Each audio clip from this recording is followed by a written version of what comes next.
Hello! Good morning everyone! Kamusta po kayong lahat? Ako po si Tutor Carmi, ang inyo pong makakasama para po sa Fundamentals of Accountancy Business Management 1. Ayan, so kamusta po ang bawat isa sa atin dyan sa inyong mga tahanan at naway po kayo ay nasa mabuting kalagayan habang po nanunood at nakikisession po sa amin para po matuto about po sa paano ba tayo mag-bookkeeping or mag-accounting. Ayan. So, bago po tayo magsimula, gusto ko po kayong batiin ang ating mga avid viewers or avid followers of Ito Live Business Friday for Fundamentals of Accountancy Business and Management 1. Nandyan po ang aking mga estudyante from May Kawayan National High School, si Rodeline Arceo, Samantha Marinel Andres. Kamusta kayo? They are from ABM Pasioli. We have also Angeline Yurong, Angelica Garganera, Precious Karil Enxerto. Ayan, napakadami po. Maraming salamat po dahil po lagi po nyo kaming sinasamahan dito po at the same time habang sinasamahan nyo po kami ay natututo po tayo. Alam nyo po, marami po kaming naka-install po sa inyo ngayon na bagong lesson at meron po kaming bagong i-introduce sa inyo. Wala lang po ngayon si Tutor Carol pero baka po mamaya samahan pa rin po niya tayo. Umaasa ako na masasamahan niya tayo sa mga oras na to. And then gusto ko rin po syempre batiin ang aking mga advisory. Ayun po si Mariali Francisco. Talaga naman pong laging nandiyan dyan. Ayan, mga taga May Kawayan National High School. Maraming salamat po sa inyong lahat.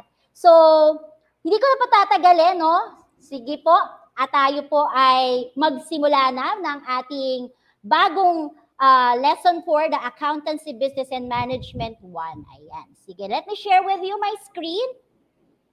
So, for today, we are already in quarter 4, week 3, and we are going to talk about merchandising business. Uy, ma'am, we're done with our accounting cycle in a service business. Wherein, yung service business po, bigyan lang natin ng konting recall, no? Yung service business, yun po yung mga business po na nag-offer ng services such as professional services, ayan, yung skill, ayan po, yun po yung mga tinatawag po nating service business. Now, we are going to talk about merchandising business. So, again po, ako po si Tutor Carmi and I am with Tutor Carol. Yes, our objectives for today, at the end of the session, you will be able to describe the nature of transaction in merchandising business. Ayan. Kung baka po kasi yung iba po sa atin, hindi pa nila na-discover yung kanilang skill. So, medyo meron naman tayong remedy dyan if you want to have, of course, a business. Ayun nga po itong merchandising.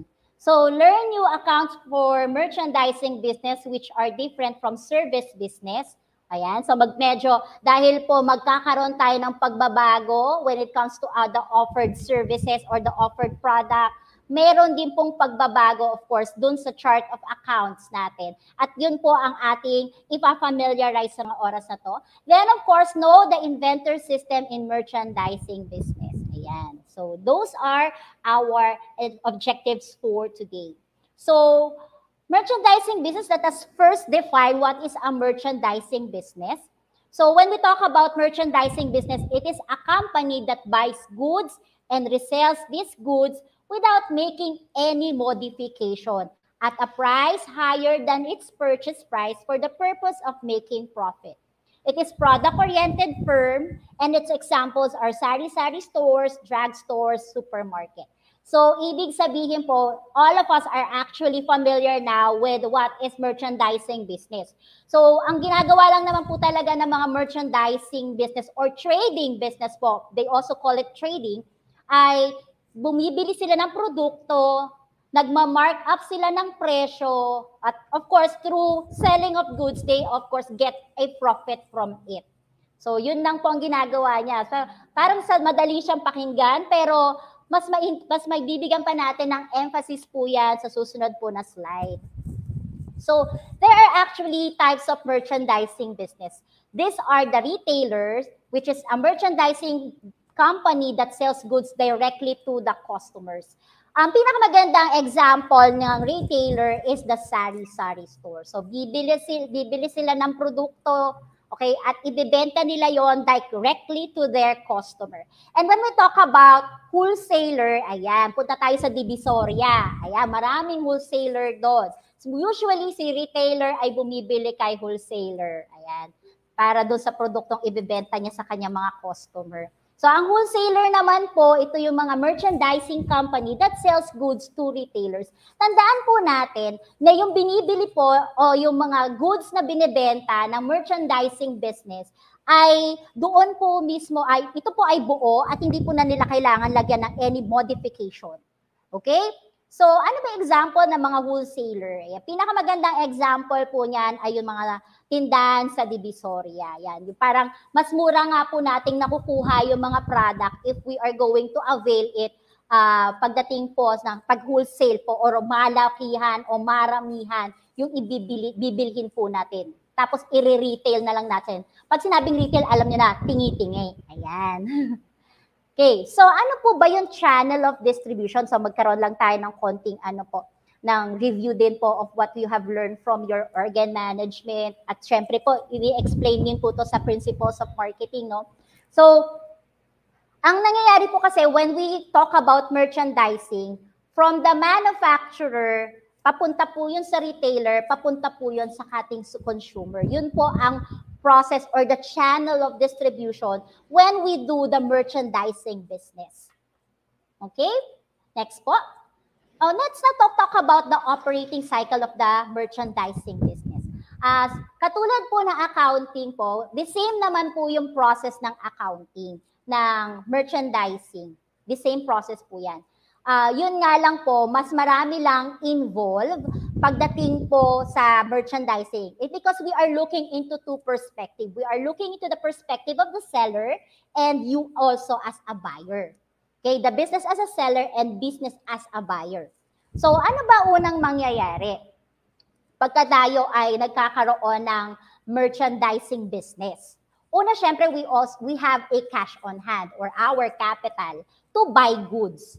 Okay, siyempre bibili muna tayo ng goods. And then of course, yung goods na yon, usually we store that in our stock room. Okay, hindi naman lahat po ng goods na nabibili natin ay directly na binibenta na natin kaagad. So there are times, lalo na kung maramihan to, meron tayong tinatawag na storage room.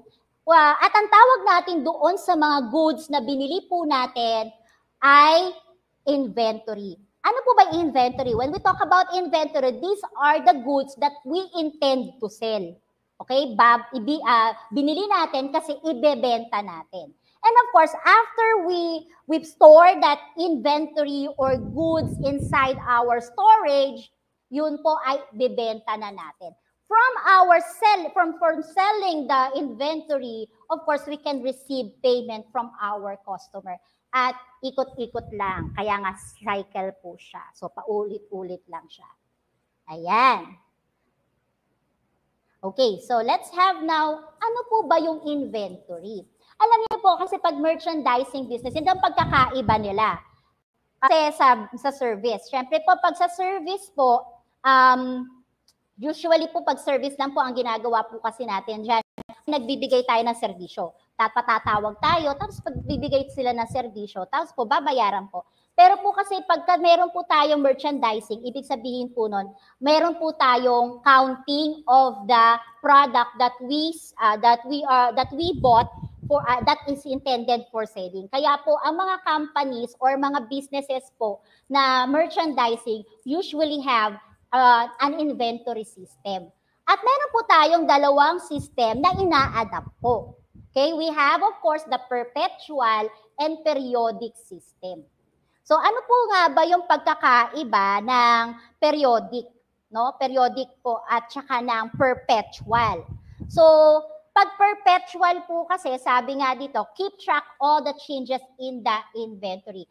Ibig sabihin, outright po na nagkakaroon tayo ng updating of our inventory, yung mga binibenta natin, na-update kagad po natin yung binili natin, tapos po yung binenta natin. So, ibig sabihin po nun, monitored.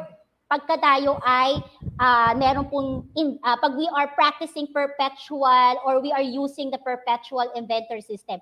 Usually, the perpetual inventory system is sila ang gumagalaw po nito o ang gumagamit po nito ay yung mga malalaki. Okay, yung mga mall, yan, mga mall, mga grocery na mga sobrang laki, such as Pure Gold o kaya naman Save More, mga ganun. Basta po, yan po, perpetual inventory. Kaya that's the reason also that they have this what we call po na POS. Ayan, point of yung system po yun na kumbaga nare-record na doon yung mga benta at the same time po nare-record na rin po doon yung mga lumalabas po na produkto. So more expensive as more costs are incurred to make sure that amounts regarding inventory are available in every point of sale. Ang kagandahan sa perpetual inventory is that syempre po, from the perspective of a seller, ay na-maintain nila at nakikita po nila kung bibili na ba sila ng produkto o hindi pa. Okay? So, yun po ang kagandahan ng perpetual inventory system. Okay, medyo mahirap lang siyang, and the disadvantage is mahirap siya medyo mahirap po siyang i-maintain kasi may system po talaga siya. Ayan, so medyo madami na tayong mga nanonood po, no? Kamusta po sa mga taga-Cacahuate National High School headed by Alquin Tatao? Ayan, bati lang po tayo. Bago tayo pumunta sa periodic system or periodic inventory system. Pag sinabi naman nating periodic inventory system, ito po ang parang usually yung gumagamit lang po ng mga periodic inventory system are those small businesses po. Kasi here po, wala naman po kailangang, hindi po masyadong mine-maintain at yung parang mo malalaman ma'am yung mga nabili sa mga hindi nabili. Siyempre po, magkakaroon ka talaga ng physical counting. Okay? Kailan nangyayari yung physical counting? At the end of the accounting period. That's also the reason why at the end of the accounting period, there are a lot of adjustments that you have to do when you use the periodic inventory system. Okay? So, ang disadvantage ng periodic system, syempre po, there is a possibility na mag-short ka ng iyong inventory. Okay?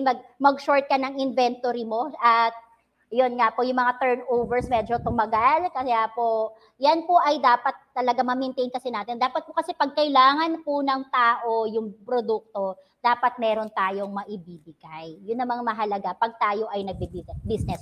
More than a profit, we have to make sure that we are giving the need of our customer.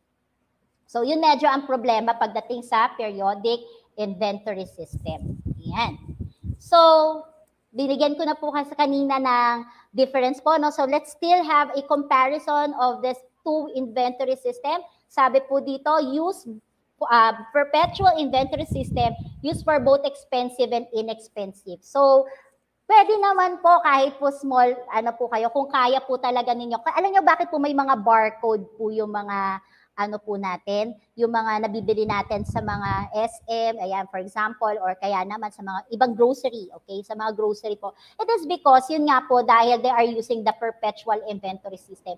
At kahit naman po maliit po na company, pwede pa rin naman po na gumamit nito because use both inexpensive and inexpensive. Pero sa periodic po, inventory system, use for inexpensive items lang po siya. Now, syempre po dahil we are using a system in perpetual inventory system at kailangan bilhin yan talaga ng mga malalaking company na nag-merchandise po, it is more costly to implement. And of course, the periodic is more cheaper to implement. Ayan. Then, record exists in every movement of inventory. So, everything that happens, may pumasok, may lumabas na inventory o na produkto po, yan po ay naka-record po sa ating perpetual inventory system. At naman po sa periodic inventory system naman po, inventory physical count is made at least once a year. Kaya po at the end of the accounting system, period pa po siya minsan. Pero depende po sa company, meron po silang ano po yung sinatila, every 6 months, every 3 months, yan. So, inventory physical count is made at least once a year. Ayan. Now, pagdating naman po sa periodic po, inventory physical is made at the year end to establish ending inventory amounts. Yan, sige po. Pagpatuloy po natin. Sales-related accounts. Ayan po. Kasi nga po, there are two perspectives that you are looking into when you are involved in a merchandising business. So, ano po ba yung mga account na nadagdag doon sa ating pong chart of accounts kapag tayo ay may merchandising business? Unang-una po, yung revenue po ay, ang tawag na po natin dyan ay sales. Okay? So, sales is the represent merchandise sold to customer for cash or on credit. Ayan. So, ibig sabihin po, ito po ay nagre-represent ng kita ng isang merchandising business. Then, sales return and allowances, this represents merchandise returned by customer or price adjustment for damaged merchandise. Yun po ang disadvantage din po ng merchandising, no? Pagka may dispalinghado o kaya naman defective, okay? Siyempre po, pag binalik yan sa inyo, ang tendency po niyan, ay na-expect ni customer, ay ibabalik mo sa kanya yung binayad niya. And that's what we call sales return and allowances. Then we have, of course, sales discount. Ayan, yung sales discount po, this represent cash discounts granted to customers for early payment of accounts. May mga, po kasi merchandising business po na nagbibigay sila ng sales discount. Lalong-lalo na po doon sa mga customer po nila na maagang nagbabayad. Yan, importante po na alam po natin yan at paano po natin isiniset up tong sales discount na to. And then we have, of course, net sales. Kung ano po yung pinaka-net sales. So this is the total deducted by sales return and allowances and sales discount. So pag diniduct po natin ang sales return of allowances and sales discount dun sa pinaka-sales natin, we call it net sales. Yan. So ang formula po ng ating sales is sales less sales return and allowances, less sales discount is equals to net sales. Okay? Para po lang tayo.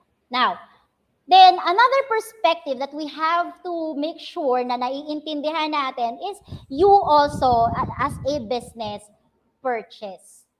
If you get a sale from your customer, you also purchase product intended for sellings. That's the reason why meron pong purchases related accounts po nakasama o nadagdag po sa ating chart of accounts if your business is a merchandising business. Now, we have here yung purchases. Okay? Ano po yung purchases? Purchases po is refer to the merchandise acquired for resale. So, bumili ka, tapos po ang gagawin mo doon sa binili mo, binenta mo ulit. So, that is purchases. Ang purchases po ito ay ginagamit po kapag periodic. Okay? Mamaya po makikita po ninyo yung ano yung difference between how the journal entries of perpetual inventory and periodic inventory po. Meron pong pagkakaiba yung recording or journal entries po natin yan at i-discuss po natin yan mamaya. Then, of course po, pag tayo ay bumili, may possibility po yung binili po natin, hindi pa po natin ibinibenta, nakita na po na kagad natin na defective po siya. So that's the reason why meron din po tayong purchases return and allowances na tinatawag po. So this represents the merchandise return to vendors, yung sa pinagbilhan po natin, para po maibalik din po sa atin yung ating pinambili. No, so ibabalik po nila 'yon sa atin kung ano, kaya naman mabawas 'yon sa ating pagkakautang sa kanila. May mga possibility po kasi na hindi naman po laging nagka-cash ang mga negosyante.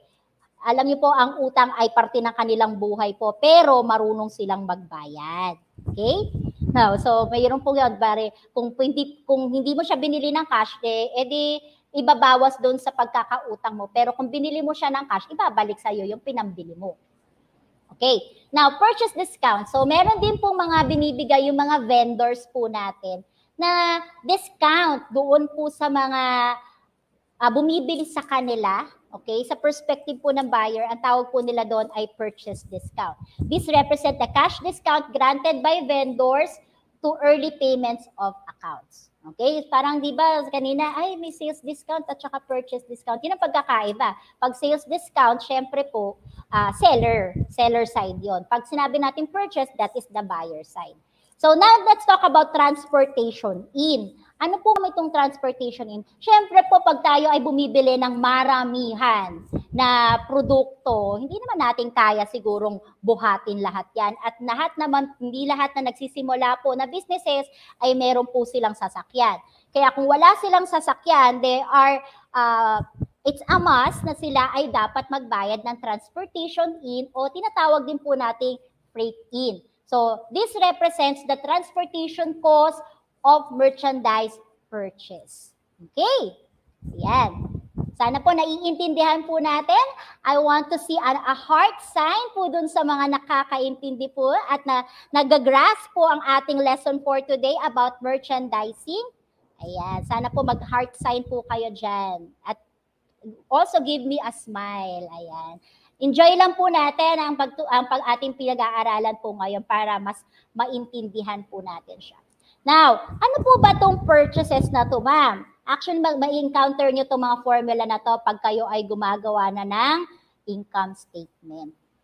Pero ngayon, iano ko lang po sa inyo. So, ang formula po for purchases is purchases, i-add natin yung freight in, ililess po natin yung purchase return and allowances, ililess din po natin purchase discount. Ang tawag po natin sa pinakahuling, ang tawag na po natin dyan sa huli po ay net purchases. Ayan. Kaya po, huwag niyo kakalimutan itong mga formula na to kasi makakatulong po ito sa inyo kapag kayo po ay gumagawa na ng income statement ng merchandising. And alam po ninyo, meron pong dalawang step kasi sa merchandising, dalawang step po for income statement eh. Yung single step po, para lang po yung sa service, medyo madali po yung kayang-kaya po ninyo kasi ginawa na po natin yan. Tapos sumunod po yung ating multiple step, yun po ito. Yan.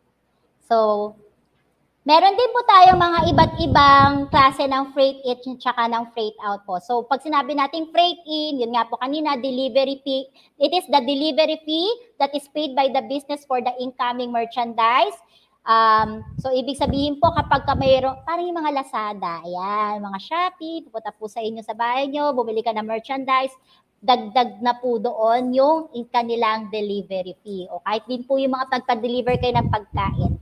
Ayan. Yung freight out naman po, ito po, ang nag-shoulder po nito ay usually the seller. Okay? Kung hindi pa po kaya, kung may mga product po, di ba, na parang inclusive na po yung kanilang delivery. Pero po, sa record po ng seller, ito po ay tinatawag nilang freight out. So, freight in, freight out. Yan po ang tawag po natin dyan sa ating mga delivery or delivery of cost. Okay? Delivery cost po. Okay. Meron din po tayo, let's talk about also the cost of goods sold. Ito po importante din dahil po bago po kasi tayo, this is a special kind of expenses, no, sinasabi po nila. Pero bago kasi po tayo pag tayo ay naggawa ng income statement, pag merchandising po, kailangan kailangan po natin yung cost of goods sold ay ma-identify, ma-recognize. So, maybe also called cost of merchandise sold or cost of sales. Depende po sa kung ano po ang nakaset up po sa inyong chart of accounts. Paano natin nakukuha yung cost of goods sold? To get beginning merchandise inventory, syempre yung unang bilang ng ating mga inventory, i-add lang po natin yung ating net purchases para makuha po natin ang total goods available for sale. Then, ililess po natin ang ending merchandise inventory and yan po ang ating cost of goods sold. Yan. So, do not forget the formula that will help you in the future. Okay, ito na po. Pag-usapan natin kung paano po tayo mag-journal entry ng perpetual and periodic. Ma'am, ano po yung usual po na lumalabas? Sa mga bookkeeping po, based on my experience, usual po na lumalabas periodic. Okay, periodic po. Kasi medyo madali yung perpetual, tingin ko. Parang ganon siguro. Or minsan naman po, depende pa rin po. Kaya this is just a tip po dun sa mga gustong kumuha ng NC3, no? At saka po ng bookkeeping, certification for bookkeeping po. At saka po ang ina-exam po talaga is merchandising. Kaya dapat ito dito kayo medyo mag-focus if you want to get a certification for bookkeeping. Ayan. So, now, let's talk about ano ba yung difference? Paano ba nire-record tong dalawang to? Siyempre po may pagkakaiba yan. Pero meron din po mga accounts na hindi naman po sila masyadong nagbabago. So, let's have here the transaction. So, purchase inventory worth 10,000 and paid in cash. So, ibig sabihin ito, bumili ka ng inventory at ang nagkakahalaga ito ng 10,000 pesos. So, sa perpetual po, usually po, dahil po ito ay mini-maintain na natin, kaya po nakapasok na kaagad ito sa inventory. Ang inventory po pala ay considered as an asset po kapag hindi po ito pa nabebenta. Okay? So, kaya po naka-debit po yan. So, debit inventory, 10,000 pesos. Cash, 10,000 pesos. Yan po ang kanyang, so, siyempre po to record inventory, purchase inventory. So, pag sa naman po tayo dito sa ating periodic, ang ginagamit po natin na account ay purchases. So, again, pag perpetual, directly kagad sa inventory. Pag periodic, directly po yan sa purchases. O, yun po ang ginagamit natin account. So, periodic, ang ating gagamitin is debit purchases, 10,000 pesos. Credit cash, 10,000 pesos. Ayan. Now, let's have po yung, paano naman ma'am, kapag nagbayad po ng delivery fee for the purchase of merchandise. Pagka po perpetual, okay, pag perpetual po, directly po kagad yan, pasok sa inventory natin. Regardless po kung ano po yung nangyari so, or what event. Basta gumagamit tayo ng perpetual inventory system. So, bumagbayad daw po ng delivery fee of the purchase of merchandise. Perpetual po, ang magiging journal entry for that will be inventory debit 500 pesos. Cash, of course, credit 500 pesos. So, sa periodic naman po, ang mangyayari po ay, okay, yun po, i-recognize natin yung freight in. So, freight in, debit, 500 pesos. Cash, credit, 500 pesos. So, ayun po ang difference kapag kayo po ay nagbabayad ng delivery fee because you purchase a merchandise. Ayan. Sige po. Next po tayo. Another one is, take note po para po kayo ay mas matuto po. Ayan. Marami po kasi yung pag-perpetual, medyo marami ang mawawala na na mga account. Kasi lahat sila directly kasi kagad sa inventory po. So sa next po, return defective inventory received worth 2,000 pesos. Cash is received upon return of the merchandise. So ibig sabihin, nagbalik po sila ng defective. Okay, defective po na nabili po nila na nagkakahalaga po ito ng 2,000 pesos. So how are we going to journal it or put it into journal entry? Then sa perpetual po, syempre po dahil po nagbalik ka, okay, nagbalik ka ng defective, so makakatanggap ka ng cash. Yung binayad mo ibabalik sa'yo. So that's the reason why we debit the cash 2,000 pesos and we credit, of course, inventory 2,000 pesos. Then, pagdating po sa periodic, ang mangyayari po magkaiba. Okay? So, ang mangyayari po dito, makakatanggap ng cash, 2,000 pesos, debit, and then of course po, i-credit po natin ang purchase return and allowance, 2,000 pesos. Yun po ang difference po pagka ang ginagamit mo ay perpetual at periodic. Sa pag-record po of course ng ating mga binalik na mga defective na binili or produkto. Now, let's have po yung for example po itong sold 4,000 worth of merchandise. The selling price of the said merchandise is 8,000 pesos. Sales are made on account. Ang pagkakaiba po dito sa perpetual po at saka sa periodic, parehas po silang nagbigay ng, nagsabi, na parang in-recognize, okay? They both recognize that there is, of course, an account receivable worth 8,000 pesos. Okay, that's the reason why sa perpetual po, meron tayong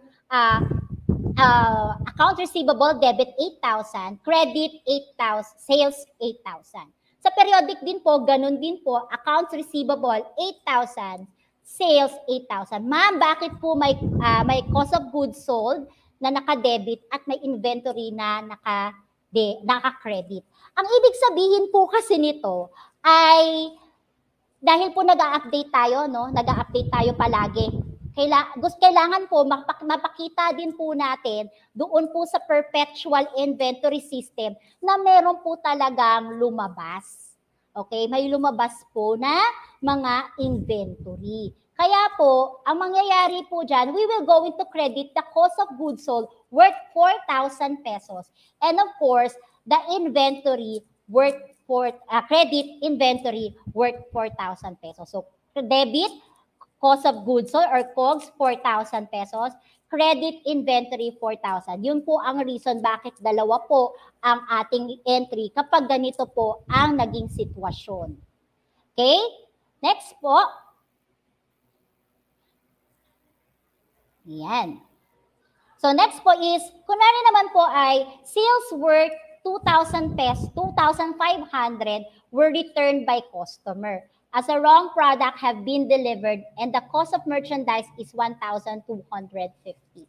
So kung titignan po natin, eto naman po, meron pong nagbalik sa inyo. Kasi nagbenta ka, kaso lang defective, so nagbalik sila sa'yo ng produkto. So anong gagawin nating entry for that? Pag perpetual po, nakikita na naman po natin na dalawa ang entry or compound ang mangyayaring entries. Bakit na naman po? Kasi nga po, we are always updating the inventory system of our company. At pinapakita po natin ito na nabalik yung produkto. Ayan. Kaya po yan dalawa. Okay? Pero, syempre, katulad po ng sabi ko, kailangan din nating i-acknowledge na mayroong amount, may binalik po sa atin at yung amount po nun ay 2,500. So, sa perpetual po, ang mangyayari po ay sales return, debit, 2,500. Accounts receivable, credit, 2,500. Inventory, 1,200, debit. Credit COGS or cost of goods sold, 1,250. Sa periodic po, yan, medyo madali po ang ano natin to. Sales return lang po ang gagamitin natin na account, 2,500, debit. Accounts receivable, 2,500. Ayan. Okay, next po. The remaining balance of 5,500 receivable related to sale was collected. Dito naman po, kapag po kayo, ang ibig sabihin po nito, kung i-analyze po natin yung transaction, ibig sabihin po yan ay nakatanggap o nabayaran na po siya. So sa perpetual po, halos wala naman pong pagkakaiba sa periodic. So cash debit natin, 5,500 kasi nadagdagan po tayo ng cash, nakakuha tayo, nakakolekta tayo, i-credit natin syempre yung sa accounts receivable, then mababawasan na yung ating accounts receivable. Same with our periodic, wherein we will going to debit the cash 5,500 and of course, the accounts receivable credit 5,500. Ayan. Ayan, para po mas maano po, pagdating naman po ng year-end, sabi sa akin ni Ma'am, ano pong gagawin namin pag year-end na po? Sa year-end inventory count po shows that 5,750 worth of inventory still within the company premises. So pag ganito po ang naging transaction po, ang mangyayari po sa perpetual, wala pong mangyayari pong entry for that. Bakit po? Kasi ang perpetual is always updated. So wala tayong mangyayari kung ano po yung lumabas doon sa kanilang inventory system or sa kanilang physical count. Kasi nga po, yun po ay usually na-maintain. Pero pagdating po sa periodic, okay, magkakaroon po tayo ng, of course, ng tinatawag po nating entry. debit natin yung inventory natin ng 5,750. Ma'am, yung cost of goods sold, paano po natin siya na-compute?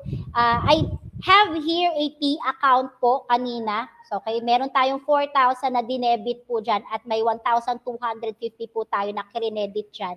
So, all in all po, pagka po yan ay inaano natin, dahil po hindi po sila like sign, so we deduct po yung 4,000 sa 1,250, that will give us 2,750.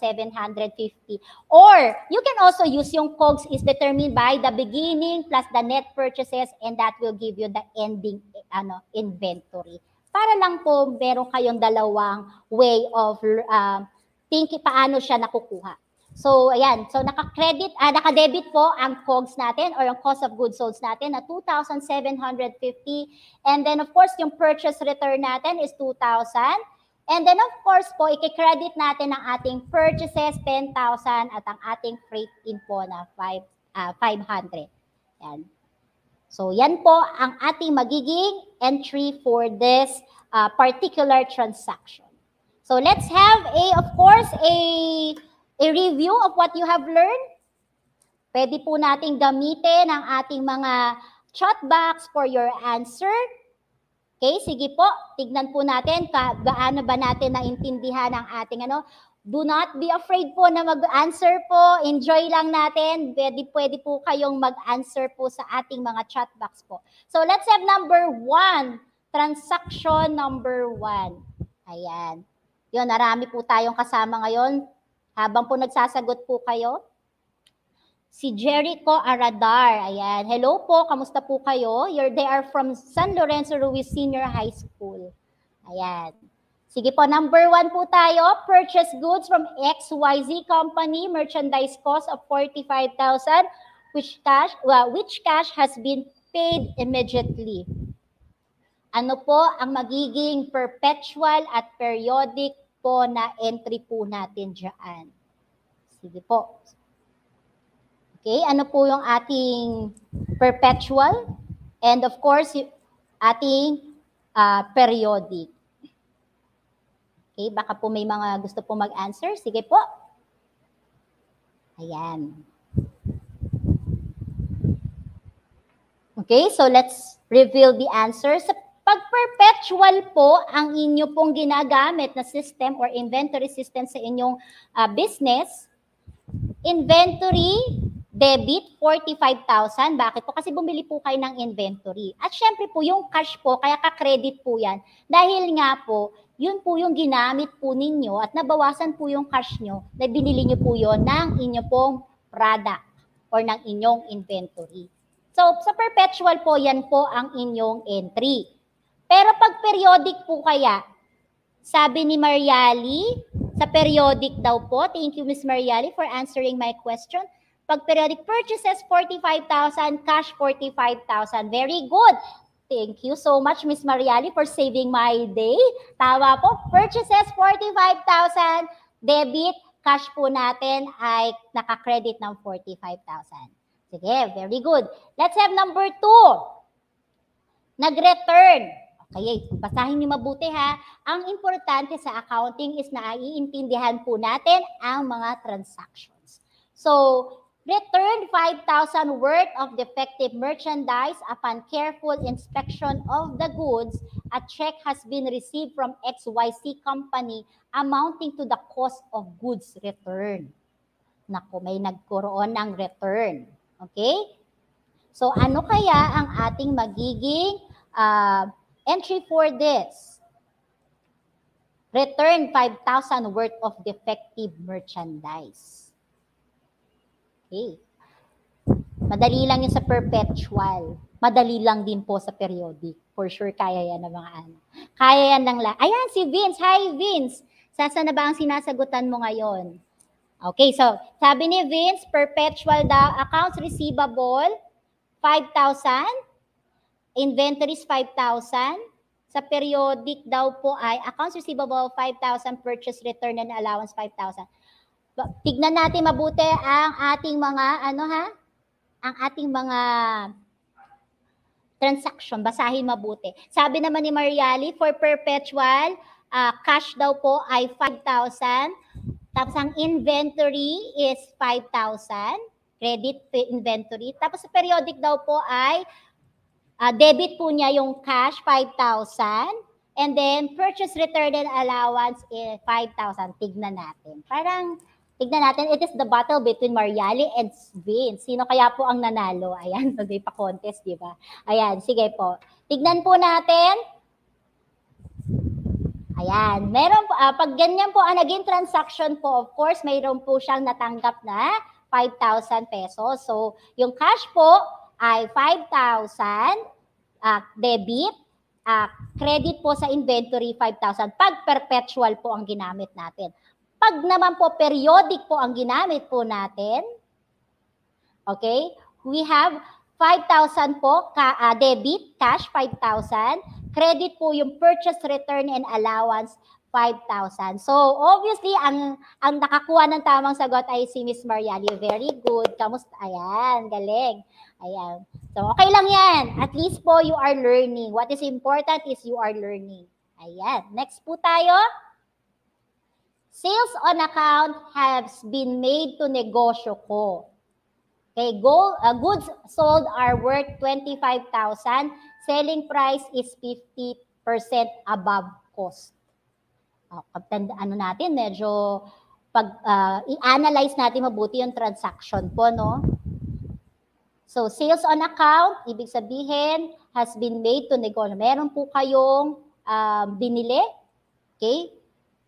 Tapos po, may binili po sa inyo. Ayan. Tapos goods are worth 25,000. Selling price is 50% above cost. Okay? Tignan natin. Baka mayroon pong sumagot. Try po natin mga anak. Okay, sige po. Let's reveal the answer. Baka tignan po ninyo yung mga solutions po ninyo. Baka tama din po kayo. So, ang mangyayari po dito, of course, we will have a accounts receivable. So that will be 37,500 at yung sales po natin ay 37,500 sa perpetual po. Okay? Pero po sabi nga po dito, COGS. Okay, yung cost of goods sold po kasi sinabi dito, goods sold are 25,000. So, nakalagay naman po talaga dito na yung ang goods sold po pala is 25,000. At of course, ang ating inventory po is 25,000 credit. So, COGS is debit, COGS 25,000. Credit po natin ang ating inventory 25,000. Ma'am, bakit po naging 37,500 po yun? Sabi kasi selling price is 50% above cost. I-divide lang po natin yung 25,000 sa dalawa. That will give us 12,500. Tapos po, i-add po natin yan dun sa 25,000. So, kaya po, magkakaroon po ng accounts receivable po na 37,500. At magkaka-sales din po kayo ng 37,500. So, ibig sabihin po, may accounts receivable kayo na 37,000 and we also recognize an increase in your sales of 37,500. Credit yan. Okay, next. Periodic na tayo. Madali lang. Diretso na kagad to. Accounts receivable, 37,500. Debit. Credits to sales, 37,500. Okay? Next po tayo. Cash collection regarding to sale to negosyo ko amounted 35,000. Okay, cash collection, ibig sabihin nagkaroon ng collection from negosyo ko at ang nagkakahalaga to ng 35,000. It's okay that if you convert the English into Tagalog, so to make sure that you understand the transaction. Okay, isa po yun sa importante pag kayo ay nag-a-analyze.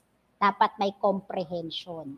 Okay, paano pong gagawin natin dyan? Madali lang to, kayang-kaya to ng mga avid viewers natin, ng ating mga Itulay Chuti. Ayan. Ayan, meron na po. Yan talaga naman si Mariali at saka si Vince are always active in our session. Okay, sige po. Ay, ito na. Sabi niya na perpetual is cash po 35,000, debit. Credit po natin, accounts receivable 35,000.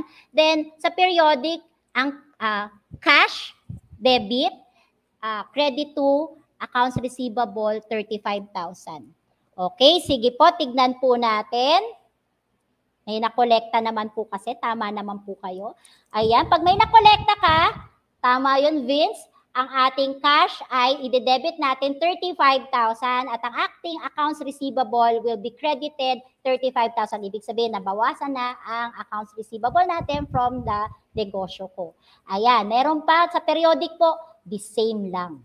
Wala po tayong gagawin, the same po ang ating magiging entry po dyan. Regardless po if it is perpetual or periodic. So sa cash po, debit 35,000, credit po accounts receivable 35,000. Ayan.